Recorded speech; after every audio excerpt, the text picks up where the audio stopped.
Ya, Assalamualaikum warahmatullahi wabarakatuh. Perkenalkan, nama saya Pramudita dengan NIM 41519001002. Pada kesempatan kali ini saya akan mempresentasikan tentang tugas 9, yaitu kekurangan dan kelebihan dari AWS Elastic Beanstalk dan Azure Web Apps dengan mata kuliah pengantar cloud computing dengan dosen pengampu Pak Rudi Hartono. Langsung saja ke pokok pembahasannya. Yang pertama adalah AWS Elastic Beanstalk. AWS Elastic Beanstalk adalah layanan yang mudah digunakan untuk menerapkan dan menyesuaikan skala aplikasi dan layanan web yang dikembangkan dengan Java, .NET, PHP, Node.js, Python, Ruby, Go, dan Docker pada server yang umum dikenal seperti Apache, Nginx, Pacenger, dan IIS. Anda cukup mengunggah kode Anda dan Elastic Beanstalk secara otomatis akan menangani penerapan, mulai dari penyediaan kapasitas, penyeimbangan beban, auto-scaling, hingga pemantauan kesehatan aplikasi. Pada saat yang sama, kita tetap memegang kendali penuh atas sumber daya AWS yang memberdayakan aplikasi kita dan dapat mengakses sumber daya yang menjadi dasarnya kapan saja.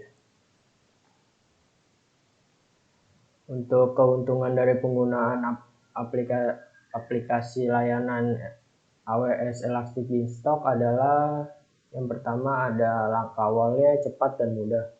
Elastic Beanstalk adalah cara tercepat dan termudah untuk menerapkan aplikasi kita di AWS. Kita cukup menggunakan AWS Management Console, Repository Git, atau Integrated Development Environment atau IDE seperti Eclipse atau Visual Studio untuk mengunggah aplikasi kita, dan Elastic Beanstalk secara otomatis akan menangani perincian, penerapan, dan dari penyediaan kapasitas load balancing, skalaan otomatis, dan pemantauan kesehatan aplikasi. Dalam beberapa menit, aplikasi kita akan siap digunakan tanpa upaya konfigurasi infrastruktur atau sumber daya di pihak kita.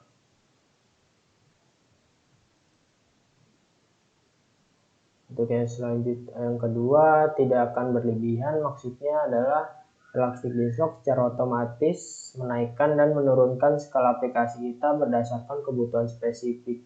Aplikasi kita menggunakan pengaturan auto scaling yang mudah disesuaikan. Misalnya kita dapat menggunakan metrik penggunaan CPU untuk memicu tindakan auto scaling. Dengan Elastic Beanstalk ini, aplikasi kita dapat menangani puncak beban kerja atau lalu lintas sekaligus meminimalkan biaya kita.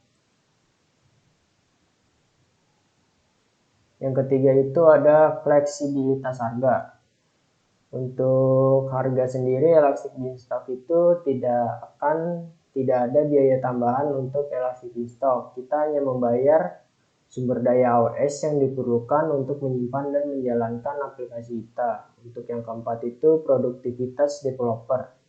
Elastic Beanstalk ini menyediakan dan mengoperasikan infrastruktur dan mengelola tumpukan aplikasi atau platform untuk kita, sehingga kita tidak perlu menghabiskan waktu atau mengembangkan keahlian ini, sehingga kita dapat fokus pada menulis kode daripada menghabiskan waktu mengelola dan mengonfigurasi server, database, load balancer, firewall, dan jaringan. Untuk yang kelima atau yang terakhir dari keuntungan Elastic Beanstalk yaitu melengkapi kendali sumber daya. Memiliki kebebasan untuk memilih sumber daya AWS seperti jenis instan Amazon EC2 yang optimal untuk aplikasi kita. Selain itu, Elastic Beanstalk ini memungkinkan kita membuka kap mesin dan mempertahankan kontrol penuh atas sumber daya AWS yang memberdayakan aplikasi kita. Untuk kekurangan dari Elastic Beanstalk itu yang pertama ada penerapan tidak dapat diandalkan. Ketika kita menerapkan layanan ini seringkali terjadi kegagalan. Dan ketika kegagalan penerapan itu terjadi, kita tidak mendapatkan indikasi mengapa kegagalan ini bisa terjadi, dan penerapan lebih lanjutnya pun akan gagal juga, entah disebabkan oleh apa. Jadi kita tidak akan mendapatkan notifikasi dari Elastic Beanstalk apabila ada penerapan yang salah. Jadi kita tidak tahu gagalnya itu ada di mana. Untuk yang kedua, ada masalah kecepatan. Untuk penerapan dengan lebih banyak server akan memakan waktu yang cukup lama. Untuk yang ketiga itu peningkatan stacknya, layanan ini selalu hadir dengan versi pembukaan yang baru. Tetapi kita sebagai pengembang itu tidak memiliki informasi apapun tentang apa yang telah berubah atau apa yang telah diupdate oleh Elastic Beanstalk. Untuk yang selanjutnya ada Azure Web Apps.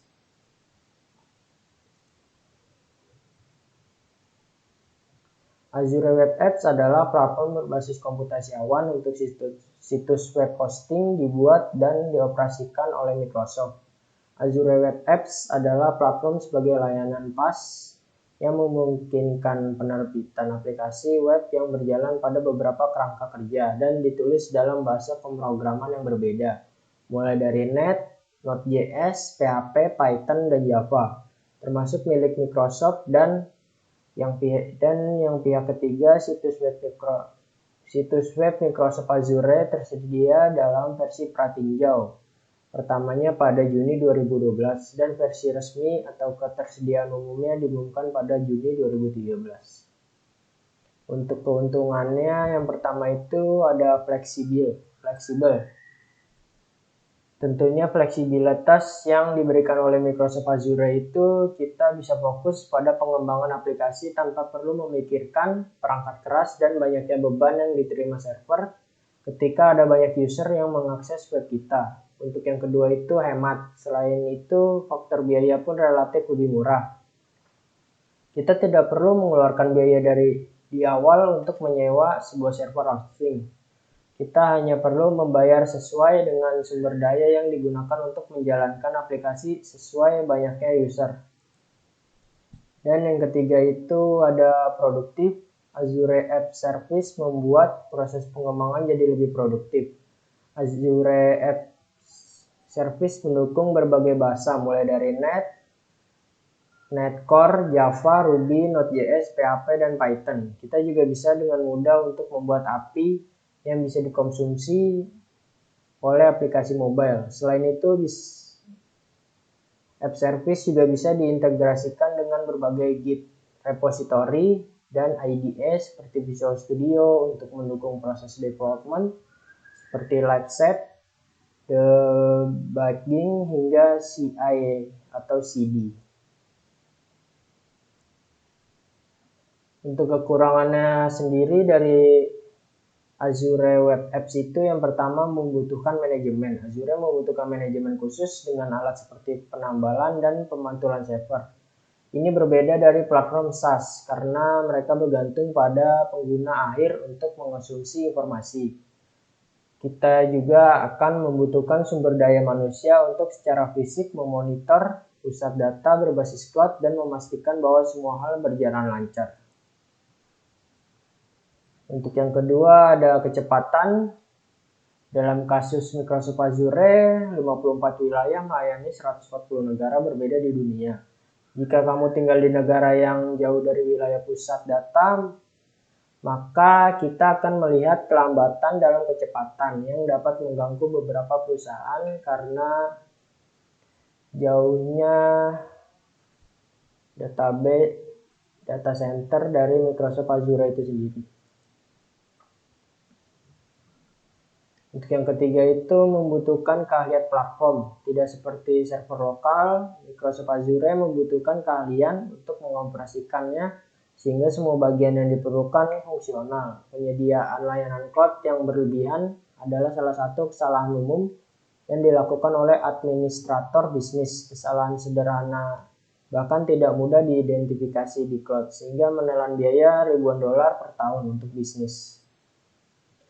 Dan ini adalah daftar referensi yang saya gunakan untuk membuat presentasi antara keuntungan dan kekurangan yang dimiliki oleh Azure Web Apps Service dan AWS Elastic Beanstalk. Ini adalah referensinya. Oke, sekian presentasi tugas 9 dari saya. Lebih kurangnya mohon maaf. Wassalamualaikum warahmatullahi wabarakatuh.